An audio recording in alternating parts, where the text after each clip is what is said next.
আউযু বিল্লাহি মিনাশ শাইতানির রাজিম বিসমিল্লাহির রহমানির রহিম আলহামদুলিল্লাহি রাব্বিল আলামিন। সবাইকে আমার আন্তরিক সালাম, মোবারকবাদ। আসসালামু আলাইকুম ওয়া রাহমাতুল্লাহি ওয়া বারাকাতুহু। আমি আপনাদেরকে অনুরোধ করব, আপনারা মনোযোগ দিয়ে একটু কথা শুনবেন। আপনি যদি সমস্ত কাজের আগে সিদ্ধান্ত নেন, এটা একদিকে আপনার রাস্তা চলবে, আরেক দিকেও আপনার রাস্তা চলতে পারে সিদ্ধান্তের উপরে। আপনারা যদি মনে করেন যে আল্লাহ আছেন, তাহলে এটার উপরে ভিত্তি করে একটা সিদ্ধান্ত হবে। আল্লাহ আছেন, তিনি আমাকে সৃষ্টি করেছেন, তিনি আসমান জমিন সব সৃষ্টি করেছেন। মানব জাতি কিভাবে চলবে সেই পথও তিনি নির্দিষ্ট করতে পারেন। মানুষের জীবনযাত্রা কিভাবে চলবে সেটাও তিনি নির্ধারণ করতে পারেন। তাহলে আল্লাহ আছেন, এটা একটা ভিত্তি। আর আল্লাহ নাই, সেটা আরেকটা ভিত্তি। আল্লাহ বলতে কিছুই নাই, কোনো স্রষ্টা নাই, আমরা এমনি এমনি হয়েছে। অথচ সৃষ্টিগতভাবে কিন্তু অনেকগুলি তত্ত্ব আছে, সূত্র আছে, সাডেন ক্রিয়েশন থিওরি, হঠাৎ সৃষ্টি হয়ে গেছে একটা মানে আল্লাহ নাই। আমি উদাহরণটা দিলে আপনারা বুঝতে পারবেন। দুইটা সিদ্ধান্তের উপরে অনেক কিছু নির্ভর করে। যেমন ধরেন, আপনি একটা দেশে প্রবেশ করলেন, আপনি জানলেন যে এখানে গভর্নমেন্ট আছে, এখানে একটা কর্তৃপক্ষ আছে, একটা সরকার আছে, আইন শৃঙ্খলা বাহিনী আছে। কেউ অন্যায় করলে আদালত আছে, আদালতে বিচার হয়, এবং আইন শৃঙ্খলা বাহিনী আছে, তাকে সঙ্গে সঙ্গে পাকড়াও করা হয়। আর একটা দেশে আপনি ঢুকলেন, ঢুকার পর আপনি জানলেন যে এখানে কোনো গভর্নমেন্ট নেই, এখানে আপনি যে কোনো মুহূর্তে আপনি আক্রান্ত হতে পারেন, এখানে কোনো আইন শৃঙ্খলা বাহিনী নেই, কোনো আদালত নাই, কোনো পানিশমেন্ট নাই, অপরাধীর কোনো শাস্তি হয় না। তখন আপনি কি করবেন? দুই অবস্থায় কিন্তু একইভাবে আপনি পথ চলবেন না। একটা অবস্থায় আপনি নিজের কোনো নিরাপত্তা বাহিনী রাখবেন না, যেখানে শুনবেন যে আপনি এখানে কোনো গভর্নমেন্ট নাই, তখন আপনি আপনার নিরাপত্তা ব্যবস্থা সুদৃঢ় করবেন যে এখানে আমি আক্রান্ত হতে পারি। কাজেই আল্লাহ আছে, আল্লাহ নাই, অনেক আসমান জমিন ডিফারেন্স হয়ে যায়। কিন্তু এখানে আমরা যদি এই সিদ্ধান্তে আসি আল্লাহ আছেন, তাদের উদ্দেশ্যে আমার কথা। আর যারা বলবেন আল্লাহ নাই, তাদের উদ্দেশ্যে কথা এখন না, আজকে না, অন্যদিন বলবো। হ্যাঁ, আল্লাহ আছেন এই বিশ্বাসীর সংখ্যা কোটি কোটি, শত শত কোটি। নাইয়ের সংখ্যা ধরলাম আমি 100 কোটি, আর 700 কোটি আছে। তো যারা আল্লাহ আছেন বিশ্বাস করেন, তাদের সঙ্গে আমার প্রথম কথা, যেই মাহফিলে, যেই আলোচনায় কোরআনের আলোচনা হবে, সেখানে কোরআন তেলাওয়াত দিয়ে শুরু করার প্রয়োজনীয়তা থাকে না। ব্যাপারটা বুঝাতে পারতেছি? এই একটা ট্রেডিশন কিন্তু শুরু হয়েছে কখন, এটা বলতে গেলে অন্য টাইম। এটা আপনারা কিন্তু খেয়াল রাখতে হবে জিনিসটা। আমার মাঝে মধ্যে মনে পড়ে, বলবো করে কিন্তু ভুলে যাই। কাজেই যারা ইসলামকে বাদ দিয়েছে, ধর্মকে বাদ দিয়েছে, তাদের দরকার হয় যে তারা শুরু করে একটা আয়াত দিয়ে, বাস, আর ধর্মের কোনো কথাই নেই এখানে। 4 ঘন্টা আলোচনা, 5 ঘন্টা বক্তব্য, ধর্মের কোনো কথাই নেই। এটা ধর্মবিশ্বাসী মানুষদেরকে এক ধরনের একটা বুঝ দেওয়া হলো আর কি। মানুষের সঙ্গে পশুর কিন্তু মৌলিক মিলও আছে কিছু। কি? একটা পশু খায়, মানুষও খায়। পশু বংশবৃদ্ধি করে, পেশাব পায়খানা করে, মানুষও করে, প্রাকৃতিক নিয়ম, বংশবৃদ্ধি হয়, পেশাব পায়খানা। পশু একটা পরিণত বয়সে, মানে একটা লাইফ টাইম আছে। কচ্ছপের একটা লাইফ টাইম, বাঘের একটা লাইফ টাইম, সাপের একটা লাইফ টাইম, এটা টিকটিকেরও একটা লাইফ টাইম আছে। ওই নির্দিষ্ট লাইফ টাইমের পরে সে ধ্বংস হয়ে যায়, মাটির সঙ্গে মিশে যায়। তো মানুষও এরকম একটা নির্দিষ্ট সময় এসে মারা যায়, মাটির সঙ্গে মিশে যায়। এই দিক থেকে কিন্তু একটা পশুর সঙ্গে মানুষের কিন্তু কোনো পার্থক্য আমি দেখি না এই দিক থেকে। তাহলে পার্থক্যটা কোন জায়গায়? মানুষের শ্রেষ্ঠত্ব কোথায়? মানুষের মহত্ব কোথায়? মানুষের বড়ত্ব কোথায়? মানুষের জন্য আল্লাহ রাব্বুল আলামিন পরকালে জান্নাতের অসম্ভব নিয়ামত রাজি কেন সাজিয়ে রেখেছেন? কোথায় তার মাহাত্ম্য? কোথায় তার শ্রেষ্ঠত্ব? কোথায়? এটা মানুষকে ভাবতে হবে। যদি না ভাবেন, পশুর মতো খেলেন, ঘুমালেন, বংশবৃদ্ধি করলেন, পেশাব পায়খানা করলেন, মারা গেলেন, মাটির সঙ্গে মিশে গেলেন, তাহলে পৃথিবীতে আপনার আগমনের উদ্দেশ্য কি? কি জন্য আপনাকে সৃষ্টি করা হয়েছে? আপনার সৃষ্টিগত বৈশিষ্ট্যগুলি আলাদা কিভাবে দেখেন? মানুষ আল্লাহর খলিফা, অন্য কিছু আল্লাহর খলিফা না। খলিফা মানে ইংরেজিতে বলে হয় ভাইসরেন্ট, রিপ্রেজেন্টেটিভ, প্রতিনিধি। আল্লাহর প্রতিনিধি মানুষ, খেলাখেলি না, কোনো পশু না, কোনো বৃক্ষরাজি না, কোনো পর্বতমালা না, এই মানুষ। 1 নাম্বার। 2 নাম্বার, মানুষের ভিতরে আল্লাহর রূহ আছে। মহাভারতে যেটা বলা হয়েছে পরমাত্মার অংশ, আত্মা, মানে আপনারা বলেন না আত্মা, আত্মা আছে। 3 নাম্বার, এই মানুষকে আল্লাহ নিজ হাতে বানিয়েছেন। অন্য সমস্ত সৃষ্টিকে বলেছেন কুন, হয়ে গেল। আর এটা কুন বলেনি, নিজ হাতে। 4 নাম্বার, সমস্ত সৃষ্টিকে আল্লাহ বললেন এই আদমকে সেজদা করো, তাকে সার্ভিস দিবে। এ কারণে আপনারা আজকে তো বিদ্যুৎকে চাকরের মতো কাজে লাগাচ্ছেন। সূর্য আপনাকে আলো তাপ দিয়ে নিঃশেষ হয়ে যাচ্ছে, বিজ্ঞানীরা প্রমাণ করেছেন সূর্য একদিন নিঃশেষ হয়ে যাবে। এটা আল্লাহ কোরআনে বলছেন, ইজা শামসুম কুফিরাত, সূর্য একদিন নিষ্প্রভ হয়ে যাবে। কেন নিষ্প্রভ হবে? এই আপনাকে শক্তি দিতে দিতে তার শক্তি নিঃশেষ হয়ে যাবে। বৃক্ষ নিঃশেষ হয়ে যাচ্ছে, পশু পাখি নিঃশেষ হয়ে যাচ্ছে, মাটি নিঃশেষ হয়ে যাচ্ছে আপনাকে শক্তি যোগাতে যোগাতে। কে আপনি? Who are you? What is your function? কে আপনি? চিন্তা করেছেন কখনো? এই চিন্তার শক্তিকে জাগ্রত করতে হবে। মানুষ মারা গেছে আজকে এই কারণে, সে আজকে মৃত, মরা। আপনারা হাঁটাচলা করছেন মনে করছেন জীবন্ত। নো, যে মানুষের আত্মা মরে যায় সে মৃত, মরা। ভাবতে হয় মানুষকে নিজেকে নিয়ে, ভাবতে হয় তার সমাজকে নিয়ে, ভাবতে হয় তার মানব জাতিকে নিয়ে। সমাজকে নিয়ে কেন ভাববেন? সমাজ আপনার দেহের মতো। দেহে যদি রোগ ব্যাধি বাসা বাঁধে আপনি চিকিৎসা করেন, না হলে মৃত্যু মুখে পতিত হবেন। তেমনি সমাজে যদি কোনো রোগ বাসা বাঁধে, আপনি যদি সমাজের ওই রোগের চিকিৎসা না করেন তাহলে সমাজের একজন মানুষ হিসাবে আপনি মারা যাবেন। আপনি অশান্তির মধ্যে পড়বেন, বা আপনার সন্তান বের হবে গায়েব হয়ে যাবে, আপনার মেয়ে পাঠাবেন স্কুলে গায়েব হয়ে যাবে। সমাজ এমন হবে। এবার মানব জাতিকে নিয়ে ভাববেন। কেন ভাববেন মানব জাতিকে নিয়ে? এটার কারণ তো আছে, এটা যুক্তিসঙ্গত কারণ আছে। আমি কেন ভাববো? আমার কি ঠেকা রয়েছে? একটা ব্যাপার আছে না? এটা আল্লাহ কোরআনে বারবার মনে করিয়ে দিয়েছেন। হে মানুষ, তোমরা আল্লাহকে ভয় করো। আমি তোমাদের একজনকে সৃষ্টি করেছি, তার থেকে তার স্ত্রীকে সৃষ্টি করেছি, এই দুইজন থেকে আমি তোমাদের সবাইকে সৃষ্টি করেছি। কাজে তোমরা তোমাদের জ্ঞাতিবন্ধন সম্পর্কে সতর্ক থেকো। জ্ঞাতিবন্ধন কি? ভাতৃত্বের বন্ধন। সমগ্র মানব জাতি আমারই জাতি, এক জাতি। এই চেতনা আজকে ধারণ করতে হবে, বুঝতে হবে। আমেরিকা মারা গেল আমারই ভাই, ইন্ডিয়া না খেয়ে মারা গেলে আমারই ভাই, মধ্যপ্রাচ্যে ধর্ষিত হলে আমারই বোন, বসনিয়ায়, চেচনিয়ায়, কাশ্মীরে, আরাকানে, যেখানে, বাংলাদেশে যেখানে হিন্দু, বৌদ্ধ, মুসলমান, খ্রিস্টান, আস্তিক, নাস্তিক যেই পরিচয় দেন না কেন, আমরা একই বাবা মা আদম হাওয়ার সন্তান, আমরা ভাই বোন।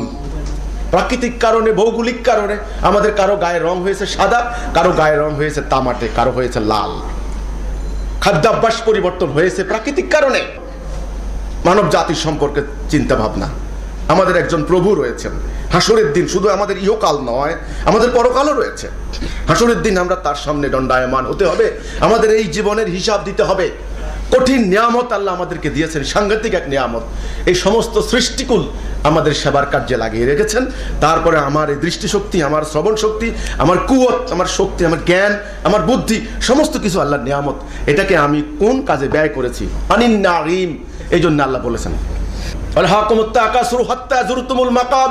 ওই আয়াত, ওই সূরার মধ্যে আপনারা সূরা তাকাসুর পড়ে দেখবেন যে কোথায় কোথায় পাগলের মতো ছুটছো। কোথায়?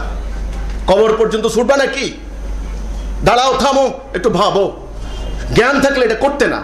আবার বলি, থামো, চিন্তা করো। তোমার নিশ্চিত জ্ঞান থাকলে এটা করতে না। যেদিন দেখবে নিজের চোখে, সেদিন বুঝবে তোমরা কি করেছো। অবশ্যই তোমাকে নিয়ামত সম্পর্কে প্রশ্ন করা হবে। কাজেই আসুন এবার ভাবি। কি ভাবি? আসুন দেখি। কি দেখি? আসুন শুনি। কি শুনি? কান পেতে শুনেন, খালি হিন্দি গান না, শুনেন নির্যাতিতের আর্তনাদ, শুনেন অ্যাটম বোমের গগন বিদারী শব্দ, শুনেন জঙ্গি বিমানের গগন বিদারী শব্দ, শুনেন নিপীড়িত কোলের মাসুম বাচ্চার মা মা বলে পড়ে চিৎকারের শব্দ। কে তাকে বাঁচাবে? কে? পুরো মানব জাতি আজ ইবলিস, শয়তান, দাজ্জালের পেটে বন্দী। সমগ্র মানব জাতি আজ আল্লাহকে অস্বীকার করেছে। এক কঠিন সময় মানব জাতির সামনে উপস্থিত হয়েছে। চিন্তা করতে কি কষ্ট হয়? দৃষ্টি মেলতে কি কষ্ট হয়? টেলিভিশনের চ্যানেল ঘুরিয়ে ঘুরিয়ে খালি খেলার খবর দেখবেন? আরো খবর আছে। আজকের পত্রিকায় আমি পড়েছি, পৃথিবীর অন্যতম ধনী রাষ্ট্র সৌদি আরব, মুসলমান। সৌদি আরবের কোল ঘেঁষে ইয়েমেন, যে ইয়েমেনে গভর্নর করে পাঠিয়েছিলেন আমার রাসূল হযরত মুআজ ইবনে জাবাল রাদিয়াল্লাহু তাআলা আনহুকে, সেই ইয়েমেন, যে ইয়েমেন থেকে হাজার হাজার মুমিন এসে রাসূলুল্লাহর সঙ্গে অঙ্গীকারাবদ্ধ হয়েছিলেন, সেই ইয়েমেনে গত কয়েক বছরে সৌদি আরবের অবরোধের ফলে লক্ষ লক্ষ শিশু না খেয়ে মরার উপক্রম হয়েছে। 16,000 অ্যাটম বোম এখন তৈরি করা আছে। সীমান্তে সীমান্তে সৈন্য সমাবেশ, সমুদ্র গুলিতে রণতরী মহড়া দিচ্ছে। গতকালকের পত্রিকায় আপনারা জানেন 100 কতটা দেশ ডোনাল্ড ট্রাম্পের ইসরায়েলের রাজধানী ঘোষণা করার প্রতিবাদে ডোনাল্ড ট্রাম্পের এই প্রস্তাবের বিরোধিতা করেছে 138টা কি 40টা কান্ট্রি জাতিসংঘের সাধারণ অধিবেশনে। ডোনাল্ড ট্রাম্পের পক্ষে মাত্র 9টা। ডোনাল্ড ট্রাম্পের প্রতিনিধি কি বক্তব্য দিয়েছে জানেন? ডোনাল্ড ট্রাম্প বক্তব্য দিয়েছে গ্রামের মাস্তানের মতো কথা, বলছে ধর্মীয় আমরা পরোয়া করি না। একটা ঠিক কথাটাই বলছে, আমরা এই সমস্তগুলির পরোয়া করি না, সবাই চাঁদা খায় আমাদের থেকে, চাঁদা দেওয়া বন্ধ করে দেব। কি অবজ্ঞা, কি অহংকার, কি দুর্বেদিত, কি দুরন্ত! বলে কি ধর্তরি বিয়ে এটা তুলে দিল 148 থেকে 40টা কান্ট্রি, বলতে সব ভিক্ষুক আমাদের থেকে চাঁদা খায় সবাই।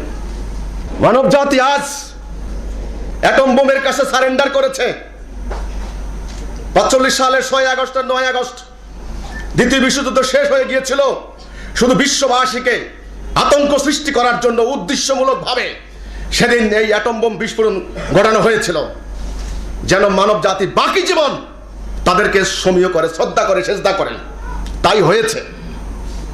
এখন সামরিক বিশেষজ্ঞ সবাই এখন আশঙ্কা করছেন তৃতীয় বিশ্বযুদ্ধ যে কোনো সময় লেগে যেতে পারে।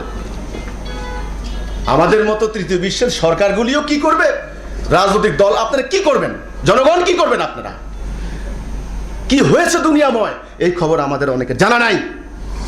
এখন মানব জাতিকে এই শয়তানের দাসত্ব থেকে মুক্ত করবেন কিভাবে? নাম্বার 1। নাম্বার 2, মুসলমান নামক জাতি, আমি যেই জাতির অন্তর্ভুক্ত, আল্লাহকে বিশ্বাস করি, রসুলকে বিশ্বাস করি, পরকালে জান্নাতে যাওয়ার আশা রাখি, কিতাবকে বিশ্বাস করি। আমাদের পরিসংখ্যান বলে আমরা 150 থেকে 60 কোটি, আটলান্টিকের তীর থেকে ইন্দোনেশিয়া পর্যন্ত আমরা 160 কোটি। সংখ্যা খেয়াল করেন, ইহুদি মাত্র 1 কোটি কি 1.5 কোটি, আমরা 160 কোটি।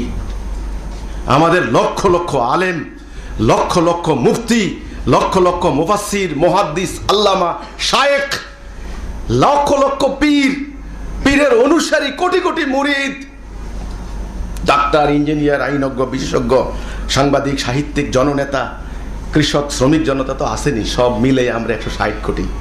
সেই মিয়ানমার থেকে শুরু করে আটলান্টিকের তীর পর্যন্ত, উত্তর আফ্রিকা পর্যন্ত, অর্ধ দুনিয়া 6.5 কোটি উদ্বাস্তু আমরা।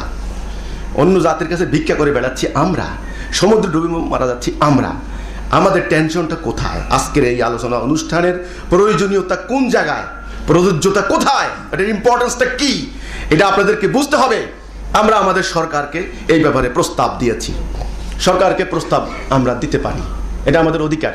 আপনি সাংবিধানিক অধিকার বলেন, আপনি শাসনতান্ত্রিক অধিকার বলেন, ধর্মীয় অধিকার বলেন, নাগরিক অধিকার বলেন, যে কোনো অধিকার বলে আমি আমার সরকারকে প্রস্তাব দিতে পারি, আমার সরকারের গঠনমূলক সমালোচনা করতে পারি, আমার সরকারের আমি সহযোগিতা করতে পারি। আমার সরকার, কারণ সরকার জাতির একটা মস্তক, আমরা সবাই অঙ্গ প্রত্যঙ্গের মতো। সরকারকে আমরা বলেছি এই মুহূর্তে বিশ্বের সংকট কি, ধর্ম নাম্বার 1 ইস্যু। ডোনাল্ড ট্রাম্প ধর্ম নিয়ে খেলছে, এখন ক্ষমতায় গেছে ধর্ম নিয়ে। জার্মানি, ফ্রান্স, ব্রিটেন গত কয়েক দশকে ধর্ম নিয়ে তারা পলিটিক্স করছে, তো ওখানে ওরা খ্রিস্টানিটিকে ইউজ করছে। মিয়ানমারে ধর্মকে তারা ব্যবহার করে মুসলমানদের উপর অত্যাচার চালিয়েছে। ভারতে ধর্মকে ব্যবহার করে রাজনীতি করে তারা ক্ষমতায় গিয়েছে। 100 বছরের প্রভাবশালী কংগ্রেস তুলার মতো উড়িয়ে দিয়েছে ধর্ম দিয়া। মধ্যপ্রাচ্যে আজকে আগুন জ্বলছে ধর্ম। আমার দেশের 1971 সালের লাখো শহীদের রক্তের বিনিময়ে যখন এই দেশটা স্বাধীন হয়েছিল, তখন কিন্তু একটা ইস্যু ছিল অন্য। তখন আমাদের শিল্পী, সাহিত্যিক, সাংবাদিক, নেতৃবৃন্দ, জননেতা যারা আছেন, তারা পাকিস্তানি দুঃশাসনের বিরুদ্ধে জাতিকে সচেতন করেছেন। 47 বছর একে একে চলে যাওয়ার পর পদ্মা, মেঘনা, যমুনার পানি অনেক গড়িয়েছে। প্রথম বিশ্বযুদ্ধের পরিস্থিতি, দ্বিতীয় বিশ্বযুদ্ধের পরিস্থিতি যেমন এক ছিল না, আজকে তৃতীয় বিশ্বযুদ্ধ সকল জাতির প্রতিটা দরজায় আজকে কড়া নাড়ছে। কাজেই সংকট এখন অন্য, এখন ধর্ম নাম্বার 1 ইস্যু।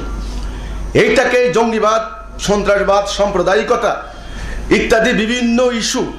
সোজা কথা হলো ধর্মের অপব্যবহার। ধর্ম কেন এসেছে, ধর্ম আগমনের উদ্দেশ্য কি, ইসলাম আগমনের উদ্দেশ্য কি, নবী আগমনের উদ্দেশ্য কি। 160 কোটি ধর্মবিশ্বাসী মানুষের ইমানকে ভুল খাতে প্রবাহিত করে, হাইজ্যাক করে নিয়ে, আমি আমার ভাষায় বলি হাইজ্যাক করে নিয়ে জাতি বিনাশী কর্মকাণ্ড ঘটানো হয়েছে। আমার দেশে এই পর্যন্ত করেছে স্বাধীনতার পর থেকে, তার আগেও করেছে। আমি বলবো এই স্বাধীনতার পর থেকে 47 বছরে 3টা প্রধান শ্রেণী। নাম্বার 1, যারা ধর্মকে ব্যবহার করে অর্থ রোজগার করেছে, টাকা রোজগার করেছে। 1, 2, যারা অপর রাজনীতিতে ধর্মকে ব্যবহার করেছে।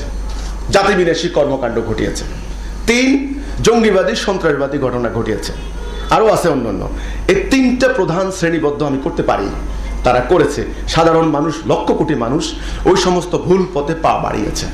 আল্লাহকেও পায় নাই, রসুলকেও পায় নাই, মানবতার কোনো কল্যাণ হয় নাই। মধ্যখানে কি হয়েছে? আল্লাহর বদনাম হয়েছে, রসুলের বদনাম হয়েছে, কিতাবের বদনাম হয়েছে। দুনিয়া জোড়া ইসলামের বিরুদ্ধে একটা প্রোপাগান্ডা চালানোর একটা সুযোগ তারা একটা হাতিয়ার তুলে দিয়েছে। দেখো, মুসলমান সন্ত্রাসী, মুসলমান জঙ্গি, মুসলমান কুপমণ্ডুক, মুসলমান খারাপ, মুসলমান আনসিভিলাইজড, মুসলমান নোংরা, মুসলমান কোন সভ্য দেশে বসবাস করতে পারে না, মুসলমান অযৌক্তিক কর্মকাণ্ডে বিশ্বাস করে, মুসলমান বিজ্ঞান বিরোধী। আর ইসলাম এটা হলো মধ্যযুগের একটা বর্বর যুগের লোকদেরকে, আরব লোকদেরকে আপনার কন্ট্রোল করার জন্য একটা গাল গল্প। মোহাম্মদ খুব চতুর লোক ছিল, সে একটা নিজে একটা কোরআন বানিয়েছে। নাউজুবিল্লাহ। এইরকম প্রচারণা আছে না দুনিয়াতে? আছে কি না? আছে। এখন এই প্রচারণা তো আর সবাই মার্জিত প্রচারণা করে না। কেউ অসভ্য হয়ে যায়, কার্টুন আঁকে, গালাগালি করে, বাস ওই গালাগালি সহ্য করতে না পারে আমাদের মধ্যে আবার যারা আল্লাহ রসুলকে ভালোবাসে তারা আবার চাপাটি নেয়। চাপাটি তোমার আছে, চাপাটি তোমার তো কিছু নাই, তোমার কি আছে মিয়া? তুমি মাথা গরম করে চাপাটি মারলা, তাদের আছে বোম, তুমি বোম মারলা, তাদের আছে অ্যাটম বোম।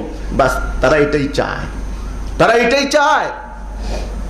এই ধর্মের অপব্যবহার রোধ এবং ধর্ম বিদ্বেষীদের ষড়যন্ত্র থেকে রক্ষার জন্য জাতিকে এখন কি করণীয়? খুব ইম্পর্টেন্ট সাবজেক্ট, খুব বিরাট কঠিন সাবজেক্ট। এটা নিয়ে কথা বলতে অনেকে ভয় পান। আপনারা জানেন, আমি শিশু একাডেমিতে সেদিন যখন কথা বলছিলাম তখন অনেক বিচারপতি, সাহিত্যিক, সাংবাদিক অনেকে ছিলেন। ব্যক্তিগতভাবে অনেকে আমাকে বলেছেন যে আপনি এগিয়ে যান, আমরা তো এখন কথা বলতে ভয় পাই, আমরা কথা বলি না।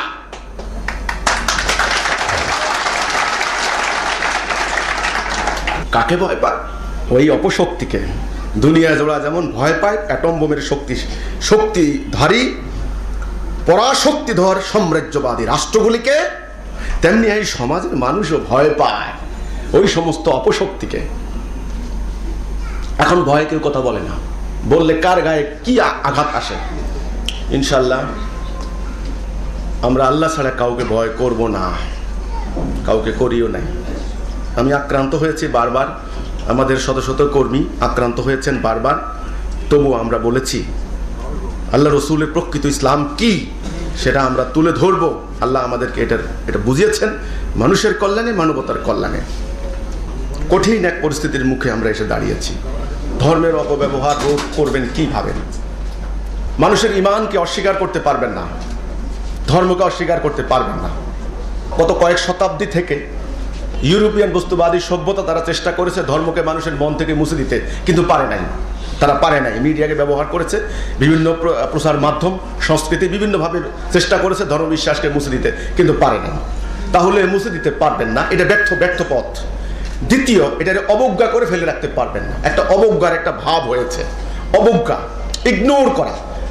ধর্ম এটা হলো একেবারে নিম্ন শ্রেণীর কৃষক শ্রমিক জনতা, এটা অশিক্ষিত মূর্খ লোক এটা চর্চা করে ধর্ম, তারা জানে না, জ্ঞান নাই, বুদ্ধি নাই, এই জন্য অবজ্ঞা করে ফেলে রাখতে পারবেন না।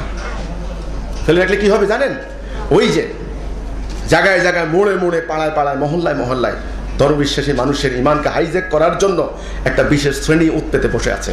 তারা নিয়ে যাবে, বলবে এদিকে বোম মারো, এদিকে হামলা চালাও, এদিকে এটা করো, আমাকে টাকা দাও। বাস মানুষের ইমান এক একজন এক এক দিকে ইমান হাইজ্যাক হয়ে যাবে। আজকে হয় নাই, আজকে হয় নাই। কাজেই অস্বীকার করার দরকার নাই, অবজ্ঞা করারও কোনো প্রয়োজন নাই। তাহলে এখন কি করবেন? কি করবেন? এই ধর্মবিশ্বাসী মানুষ ভোটার, তাদের ভোটেই সরকার নির্বাচিত হন, জননেতা নির্বাচিত হন, তারা তাদেরকে এবার ম্যানেজ করার নীতি নিয়ে থাকেন। আমি বলি অপশক্তি নির্মূল না করা পর্যন্ত কখনো সমাজ শান্তিপূর্ণ হবে না। সেটার উপায়, সেটার পথ আমরা পেয়ে গেছি, আলহামদুলিল্লাহ, আল্লাহ শুকর, আমরা পেয়ে গেছি। সেটা কি? এই ভুল আদর্শের বিপরীতে একটা পাল্টা আইডিওলজি তাদের সামনে দাঁড় করাতে হবে, তাদেরকে দিতে হবে, তাদেরকে বুঝাতে হবে জনগণকে যে তোমার ওই পথ ভুল, ওই পথে তুমি আল্লাহকেও পাবে না, রসুলকেও পাবে না। আসো, এই যে সঠিক পথ। তুমি ইহকালে এই অন্যায় অবিচারের দেখে তুমি কি বিক্ষুব্ধ হচ্ছ? আসো, এই অন্যায়ের নির্মূলের পথ পাওয়া গেছে। 1 নাম্বার। 2 নাম্বার, তুমি পরকালে জান্নাতে যেতে চাও, এই যে জান্নাতের পথ পাওয়া গেছে, এই যে সেটা দুনিয়ার শান্তি এবং পরকালে জান্নাত, এই দুইটা পথ পাওয়া গেছে। এই পথ তার সামনে তুলে ধরতে হবে। এটার নাম পাল্টা আইডিওলজি, কাউন্টার ন্যারেটিভ এটাকে বলা হয়। তারা অনেকে টক শোতে বলে থাকেন কাউন্টার ন্যারেটিভ। বিবিসি তো আমি সেদিন শুনেছি, ভারতের কমিউনিস্ট পার্টির একজন শীর্ষস্থানীয় নেতা ওনাকে প্রশ্ন করেছেন যে এই যে ভারতের ধর্মান্ধতার এই যে উত্থান ঘটছে, আপনারা কাউন্টার ন্যারেটিভ কি করছেন? উনি তো ওনার মতো করে ব্যাখ্যা দিয়েছেন। আমি চ্যালেঞ্জ দেব, সিরিয়ার মুসলমানরা নিজেদেরকে বাঁচাইতে পারে নাই, ইরাকের মুসলমানরা নিজেদেরকে সাম্রাজ্যবাদী আগ্রাসন থেকে রক্ষা করতে পারে নাই, আফগানিস্তানের মুসলমানরা তাদের মাটি, ঈমান, ধর্ম রক্ষা করতে পারে নাই, লিবিয়ার মুসলমানরা তাদের দেশ রক্ষা করতে পারে নাই। বাংলার মাটিতে আল্লাহ সত্য দিয়েছেন, এই বাংলাকে কেউ আর হস্তক্ষেপ করতে পারবে না। এটা আমি চ্যালেঞ্জ দিব, চ্যালেঞ্জ ইনশাআল্লাহ। আল্লাহকে সাক্ষী রেখে বলছি, আমি এমনি এমনি বলি না, আমি কোনো রাজনীতি করি না। রাজনীতি বক্তব্য দিব, আমার বাক্স ভরে দিবেন আপনারা, পরের দিন পত্রিকা আসবে এত লক্ষ ভোটে বিজয়ী। নো নো, টাকা ওয়াজ করব, খুব সুন্দর ওয়াজ করে, টাকার বান্ডেল নিয়ে যাব, নো, হারাম হারাম। এত বড় চ্যালেঞ্জ কিভাবে দিলাম? চিন্তাশীল লোকদেরকে চিন্তার দুয়ার খোলে না, হৃদয়বান লোকদেরকে হৃদয়ের দরজা উন্মুক্ত হয় না। যে একটুখানি বালক এত বড় কথা কি করে বলতে পারে? হ্যাঁ, বলার হিম্মত আল্লাহ রাব্বুল আলামিন আমাকে দিয়েছেন, যিনি আসমান, জমিন, গ্রহ, নক্ষত্র সৃষ্টি করেছেন কোন শব্দ দ্বারা, এবং যিনি সেদিন কুল্লু মান আলাইহা ফান, সমস্ত কিছু ধ্বংস করে দেবেন, সেই মহান প্রতাপশালী জাল্লে জালালু শান আল্লাহ রাব্বুল আলামিনের পক্ষ থেকে আমি ঘোষণা দিচ্ছি, এই মাটিতে সত্য এসে গেছে। এখন সত্য এই দুনিয়াকে একদিন আপ্লুত করবে। এই মানবতা বিধ্বংসী, মানুষের অধিকার হরণকারী, সমস্ত অশান্তির মূল মহাপ্রতারক দাজ্জালকে ধ্বংস করে দিয়ে আল্লাহ সত্য প্রতিষ্ঠা হবে ইনশাআল্লাহ। সেই ঘোষণা নিয়ে আমি দাঁড়িয়েছি। কাজে আমার বক্তব্য শোনার জন্য 2 মিনিট বসে থাকলে হবে না, অনেক গভীর থেকে কথা তুলে আনছি আমি। এই কথা দুনিয়ার বুকে কোথাও শুনেছেন নাকি আপনারা আগে? না, কোথাও নেই, এই কথা কোথাও নেই।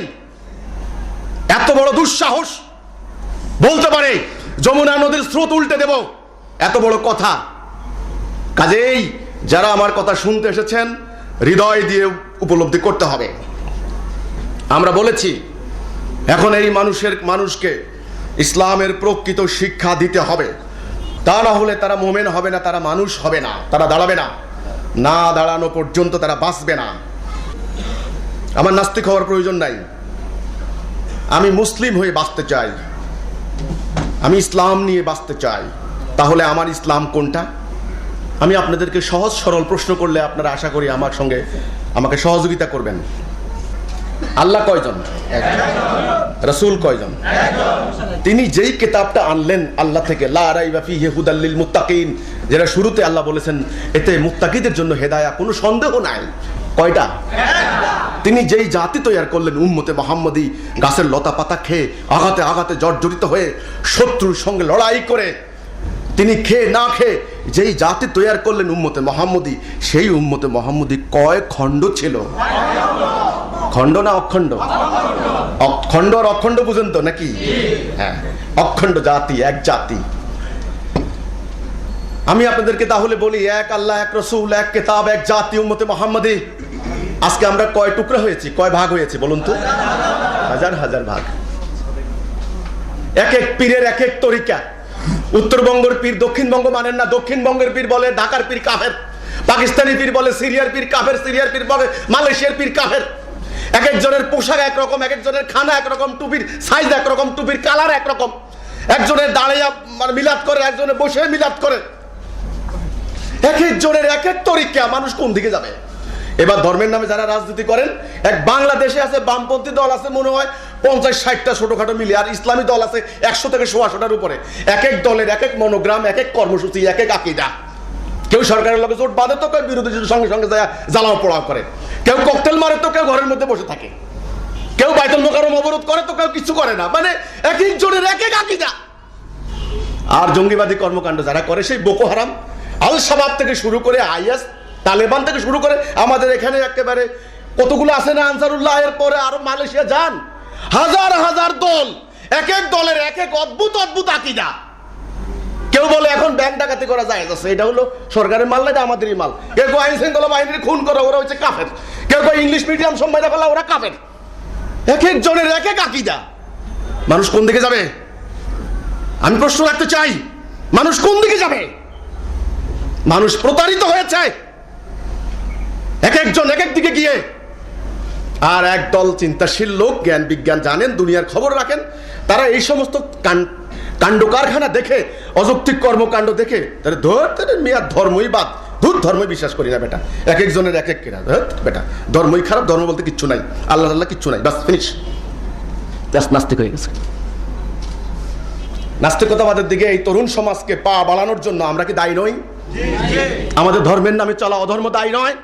অযৌক্তিক কর্মকাণ্ড দায়ী নয়? আমরা ধর্ম নিয়ে ধারণ করে বসে আছি। কোন ধর্ম? লেবাসের ধর্ম, রুসুম রেওয়াজের ধর্ম, আনুষ্ঠানিকতার ধর্ম, পরম্পরার ধর্ম আমরা নিয়ে বসে আছি। আমরা মানুষের অর্থনৈতিক সমস্যা নিয়ে কোনো কথা বলি না, যুদ্ধ মহাযুদ্ধ রক্তপাত নিয়ে কোনো কথা বলি না, সাংস্কৃতিক আগ্রাসন নিয়ে কোনো কথা বলি না, মানুষের দুঃখ যন্ত্রণা নির্যাতিতের হাহাকার নিয়ে কোনো কথা বলি না। আমাদের ধর্ম কি? সুবহানাল্লাহ সুবহানাল্লাহ, বাস আমাদের ধর্ম শেষ। তোমাদের এই ধর্ম চর্চা দেখে কার্ল মার্কস ধর্মকে বলেছিলেন ওপিয়াম, মানে আফিম, ধর্ম বুধ করে দেয়। এই ধর্ম মানুষের সমস্যা সমাধানের কথা বলে না। কিন্তু আমার আল্লাহ রসুলের ধর্মকে এটা এইটা কি না? নো। আমার রসুল আরবের তৎকালীন আইএমএ জাহিলিয়াতের অন্ধকারকে দূর করে দিয়ে আলোকময় এক সভ্যতা নির্মাণ করেছিলেন। মানব ইতিহাসের শ্রেষ্ঠতম মহাবিপ্লবী মহাপুরুষ, যিনি পৃথিবীর সেরা বিপ্লব সংগঠন করেছিলেন, তার ইসলাম কি এটা ছিল? নো, এটা ছিল না। কি ছিল? এটা আপনাদেরকে বুঝতে হবে। আল্লাহ জান্নাতে যাওয়ার জন্য রাস্তা কি এতটা? কয়টা? একটা, যেটা আমরা সূরা ফাতিহায় পড়ে থাকি, ইহদিনাস সিরাতাল মুস্তাকিম, সহজ সরল পথে আমাদেরকে পরিচালিত করো। আরেকটা পথ, গায়রিল মাগদুবি আলাইহিম ওয়ালাদ-দাল্লিন, ভুল পথ, ডাইন বাম, সত্য মিথ্যা, ন্যায় অন্যায়, বৈধ অবৈধ, সাদা কালো। এই যে মানব জীবনের এই হচ্ছে মেইন। আল্লাহ রসুল একদিন মরুভূমির বালির উপরে সোজা একটা রেখা টানলেন, সোজা রেখা টেনে বললেন যে এই হচ্ছে সিরাতুল মুস্তাকিম, সোজা পথ যেটা তোমাদেরকে জান্নাতে নিয়ে যাবে। তারপরে তিনি আশেপাশে কতগুলি রেখা টানলেন, বললেন এগুলি হলো বক্র পথ, তোমরা ওই সমস্ত পথে যেও না, ইবলিস তোমাদেরকে সে সমস্ত পথে নিয়ে যাবে। সেই সহজ সরল সিরাতুল মুস্তাকিম, লা ইলাহা ইল্লাল্লাহ, আল্লাহর হুকুম ছাড়া কারো হুকুম। এই কথাটা শুধু একটা কথা, একটা দাবি। আজকে মুসলমানরা বিগত 1300 বছরে সেই সহজ সরল মহাসড়ক থেকে, রাজপথ থেকে বিচ্যুত হয়ে হাজার হাজার কানাগলিতে, হাজার হাজার চোরাগলিতে তারা ঢুকে পড়েছে। এখন কে তাদেরকে ওই কানাগলি থেকে ধরে এনে এনে মহাসড়কে উঠাবে? কে তাদেরকে ঐক্যবদ্ধ করবে? কে? আল্লাহ রসুল একদিন বলেছিলেন, ইহুদি জাতি হয়েছিল 72 ভাগে বিভক্ত, আমার উম্মত হবে 73 ফেরকা বিভক্ত। সাহাবীরা প্রশ্ন করেছেন যে ইয়া রাসূলুল্লাহ, তাহলে কি হবে? বলেন 72 ফেরকা জাহান্নাম যাবে, 1 ফেরকা জান্নাত যাবে। আসহাবরা বললেন যে ইয়া রাসূলুল্লাহ, জান্নাত যাবে কারা? বলছেন যারা ঐক্যবদ্ধ থাকবে, আমি এবং আমার আসহাবরা যার উপরে আছি সেটার মধ্যে যারা থাকবে তারা হচ্ছে জান্নাতি, আর বাকি 72 ফেরকা জাহান্নাম যাবে। মধ্যপ্রাচ্যের সৌদি আরবের নেতৃত্ব হলো সুন্নি ব্লক। তোমরা 40-45টা সুন্নি মুসলমানদেরকে ঐক্যবদ্ধ করেছো। শিয়ার নেতৃত্ব হলো শিয়া ব্লক, ইরানের নেতৃত্বে 10-15টা শিয়া প্রভাবাধীন দেশকে ঐক্যবদ্ধ করেছো। আমেরিকা রাশিয়া থেকে দুই পক্ষই ট্রিলিয়ন ডলারের অস্ত্র তোমরা কিনো। আমার জানা মতে এ পর্যন্ত শিয়ার অস্ত্র ব্যবহৃত হয়েছে মুসলমানের বুকে, সুন্নির অস্ত্র ব্যবহৃত হয়েছে মুসলমানের উপরে। শিয়া মারে সুন্নিরে, সুন্নি মারে শিয়াকে। কে জান্নাত যাবে? কে কে জান্নাত যাবে? শিয়া না সুন্নি? অত সোজা না। লক্ষ লক্ষ আলেম কিতাব রচনা করছেন, মাহফিল করছেন, শিয়া ঠিক, শিয়া আলেম। লক্ষ লক্ষ সুন্নি, অন্য সব কাফের, আপনারাই ঠিক। আপনারা কেউই ঠিক না, কারণ আল্লাহ রসুল বলে দিয়েছেন সবাই পথভ্রষ্ট হয়েছেন। এই কথা ভয়ঙ্কর কথা। এই বালক দাঁড়িয়ে কি করে কথা বলছে সবাই পথভ্রষ্ট হয়ে গেছে। আমি এমনি এমনি বলি নাই, কিভাবে হয়েছে আপনাদেরকে একটু বললে আপনারা বুঝতে পারবেন। আজকে মুসলমানদেরকে বাঁচার কোনো পথ নাই। একে একে ইরাক, সিরিয়া, আফগানিস্তান ধ্বংস হয়ে গেল। আমার প্রিয় জন্মভূমি বাংলার মাটি নিয়েও ষড়যন্ত্র চলছে। আমি উদ্বাস্তু শিবিরে যাব না বলে শপথ করেছি। কাজে আমার দায়বদ্ধ, আমি দায়বদ্ধ মানব জাতির প্রতি, আমার জাতির প্রতি।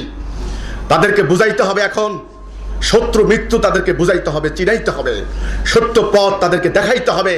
তবেই তারা ঐক্যবদ্ধ হবে আল্লাহর কোরআনের ঘোষণা মোতাবেক। সাপ্পান কান্নাহুম বুনিয়ানুম মারসুস, সীসা গলানো প্রাচীর। তবে তাদের সামনে কোনো শক্তি আর টিকবে না। এই ছাড়া আর কোনো পথ নাই, এই জাতির বাঁচার আর কোনো পথ নাই, কোনো পথ নাই। আমার রসুল কোন ইসলাম দিয়ে গেলেন আর আমরা কোন ইসলাম?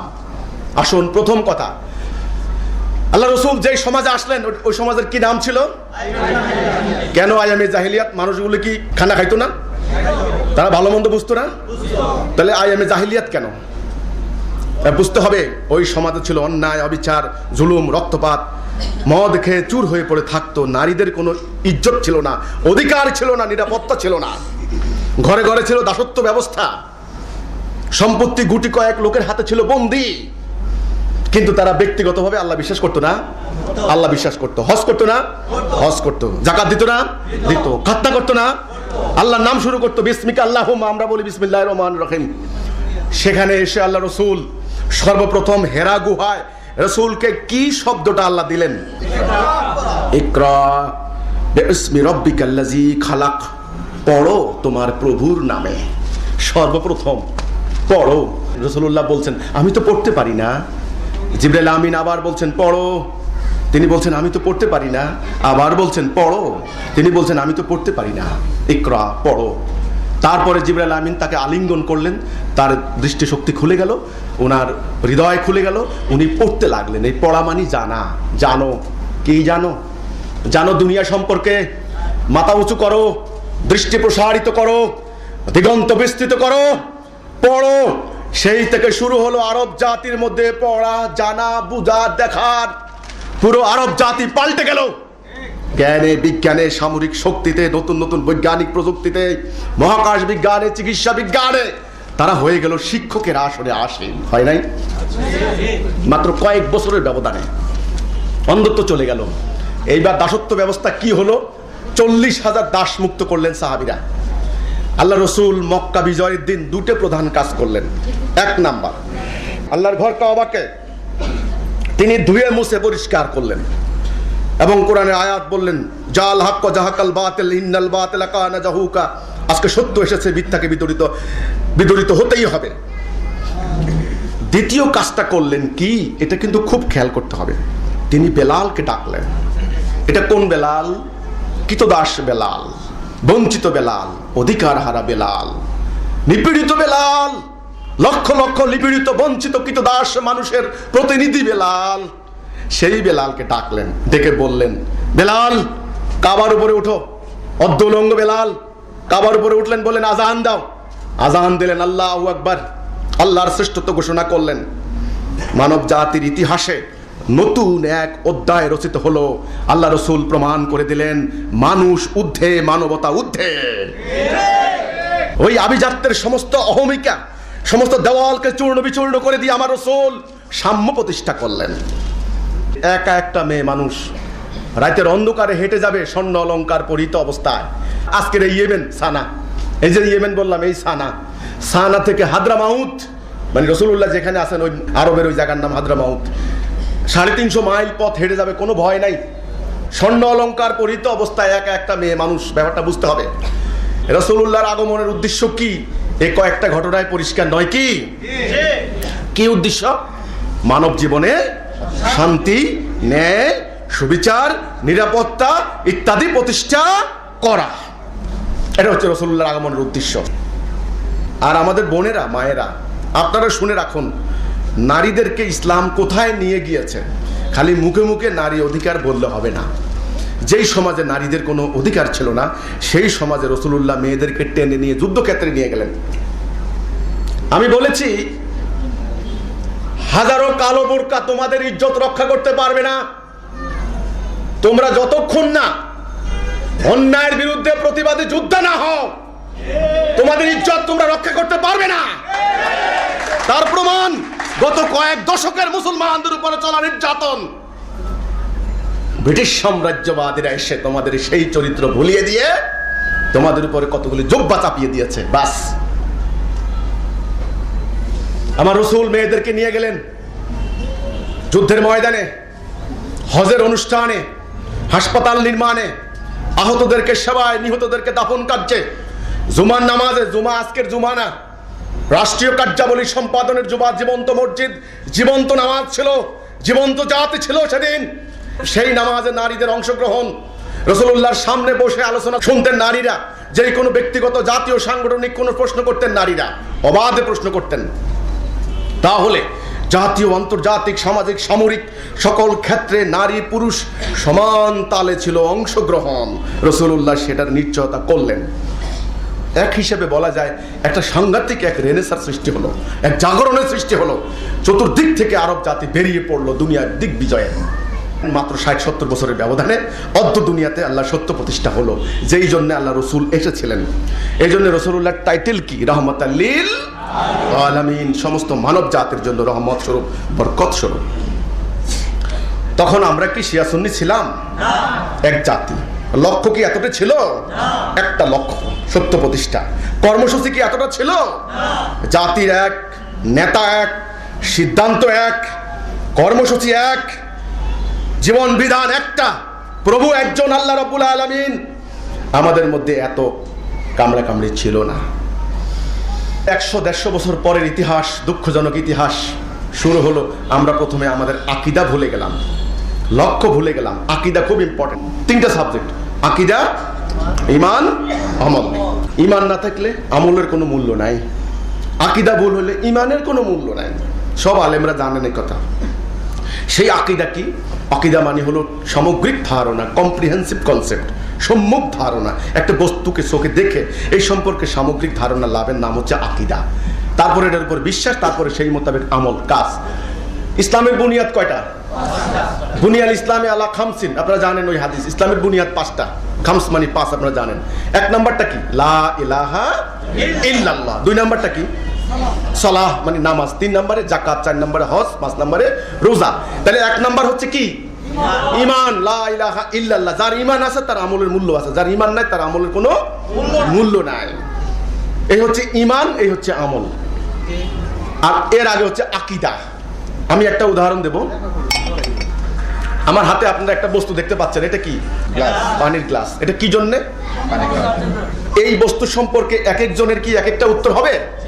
কেউ কি বলবেন মোবাইল ফোন, কেউ কি বলবেন টেলিভিশন, কেউ বলবেন একটা উত্তর। পৃথিবীর যেই প্রান্তে আপনি প্রশ্ন করেন একটা উত্তর পাবেন না। এটার নাম আকীদা। উম্মতে মুহাম্মদীর প্রত্যেকটা ব্যাপারে ছিল একটা উত্তর, আজকে হাজার হাজার উত্তর। এটা কি জন্য?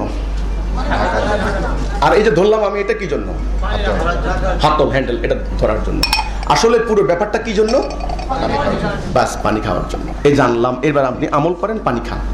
এখন যদি আপনাকে কেউ বলে এটা হলো একটা অস্ত্র, এটা হাতের কাছে রাখো, সময় সুযোগ মতো মানুষের মাথার মধ্যে মারবে খালি, তাহলে কি হলো? ঈমান ভুল হলো না? আকীদা ভুল হলো না? তারপরে আমলটা করবেন, ভুল হবে না? বাস, ভুল আমল। আজকে আমল তো করে যাচ্ছি, লক্ষ লক্ষ আমল, আমলের কোনো অভাব নাই। আরে ভাই, কেন করছেন? কি জন্য করছেন? বুঝে শুনে করেন। কি দরকার, কি প্রয়োজন, কেন আপনাকে এটা করতে হবে? এই সামগ্রিকভাবে টোটাল ব্যাপারটা জানার নাম হচ্ছে আকীদা। এই আকীদা যদি ভুল হয় সর্বনাশ হয়ে যাবে। সেই ইসলাম আল্লাহ রসুল দিয়ে গেলেন। দেওয়ার সময় আরেকটা হাদিস, 5 দফা। আমরুকুম বিখামসিন ওয়াল্লাহু আমারানি বিহিন্না। এখানে 5, এখানে 5, এই 10 দফার ইসলাম। এটা 5। সেটা কি? 1 নম্বরে ঐক্যবদ্ধ হবে। কিসের উপরে? লা ইলাহা ইল্লাল্লাহর উপরে তোমরা ঐক্যবদ্ধ হবে। 2 নম্বরে তোমাদের ঐক্যবদ্ধ জাতির নেতার আদেশ শুনবে। 3 নম্বরে নেতার আদেশ পালন করবে। 4 নম্বরে বয়কট করবে, হিজরত করবে অন্যায়, অবিচার, শিরক, কুফর থেকে। 5 নম্বরে তুমি সংগ্রাম করবে অন্যায়ের বিরুদ্ধে। ন্যায় প্রতিষ্ঠার সংগ্রাম চলবে ক্রমাগত, সংগ্রাম থামবে না। রক্ত চলাচলের মতো, ব্লাড সার্কুলেশন আপনার বডিতে যখন বন্ধ হয়ে যায় তখন আপনি মরে যাবেন যে কোনো মুহূর্তে। তেমনি মোমেন কখনো অন্যায়ের বিরুদ্ধে সংগ্রাম বন্ধ করতে পারে না, তবে সে মারা যায়। এটা হলো কর্মসূচির 5 নাম্বার। এটা আল্লাহ রসুল দিয়ে গেলেন, রসুল বললেন আল্লাহ আমাকে দিয়েছেন। আর এইটা হলো 5 দফা।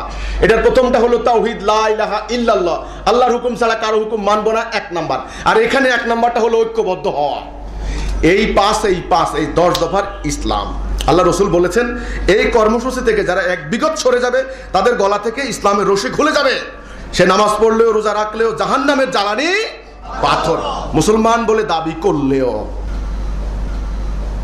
হিজবুত তৌহিদ আন্দোলনের পক্ষ থেকে বক্তব্য হচ্ছে এটা, হে শিয়া ভাইরা, তোমরা শিয়া দাবি করে করে শেষ হয়ে গিয়েছো। হে সুন্নিরা, হে আহলে হাদিসরা, হে ওহাবিরা, অমুক দল, অমুক ফেরকা, অমুক তরিকা, তোমরা আসো সবাই একটা কথার মধ্যে আমরা ঐক্যবদ্ধ হই। সেটা কি? লা ইলাহা ইল্লাল্লাহ। অন্তত এই কথার মধ্যে আমরা দাঁড়াই, আমরা আল্লাহর হুকুম ছাড়া কারো হুকুম মানব না। এই একটা ঘোষণা দিলে কি হবে জানো? 2টি ঘটনা ঘটে যাবে একসাথে। নাম্বার 1, আমার রসুল বলেছিলেন মান কালা লা ইলাহা ইল্লাল্লাহ ফাদাখালাল জান্নাহ, যে বলল লা ইলাহা ইল্লাল্লাহ সে জান্নাত যাবে। কে বলেছেন কথাটা? আল্লাহ রসুল। প্রথম তোমার জান্নাতের নিশ্চয়তা হয়ে গেল, তুমি জান্নাতি হবে। দ্বিতীয় ঘটনা ঘটবে, আল্লাহ রাব্বুল আলামিন কোরআনে যেটা বলেছেন ফাতুহুন কারীব ওয়াবাশশিরিল মুমিনিন, মুমিনদেরকে সুসংবাদ দাও আসন্ন বিজয়, তোমরা বিজয় লাভ করবে। এই তাওহীদের উপর ঐক্যবদ্ধ হলে আপনারা হবেন মুমিন। মুমিন। আমি আপনাদের কাছে আমার বক্তব্যের শেষ পর্যায়ে এসে শুধু এই অনুরোধ করব, আপনারা মুমিন হন। কি হবেন? শুনেন, নামাজ পড়েন, রোজা করেন, অসুবিধা নাই। নামাজ কার জন্য? রোজা কার জন্য? হজ কার জন্য? আমি সময় থাকলে একটা একটা করে দেখাতে পারতাম। ইয়া আইয়ুহাল্লাযীনা আমানু কুতিবা আলাইকুমুস সিয়াম, হে মুমিনগণ তোমাদের জন্য রোজা ফরজ করে দেওয়া হলো। রোজা কার জন্য? গুনাহ মাফ করবেন কার? জান্নাত কার জন্য? মুমিনের জন্য। মুসলমান হবেন আগে না মুমিন হবেন আগে? আমার কথা না, আল্লাহর কথা। আল্লাহ বলছেন হে মুমিনগণ আল্লাহকে যথাযথ ভয় করো, মুসলমান না হয়ে মৃত্যুবরণ করো না। তাহলে আগে মুমিন না আগে মুসলমান?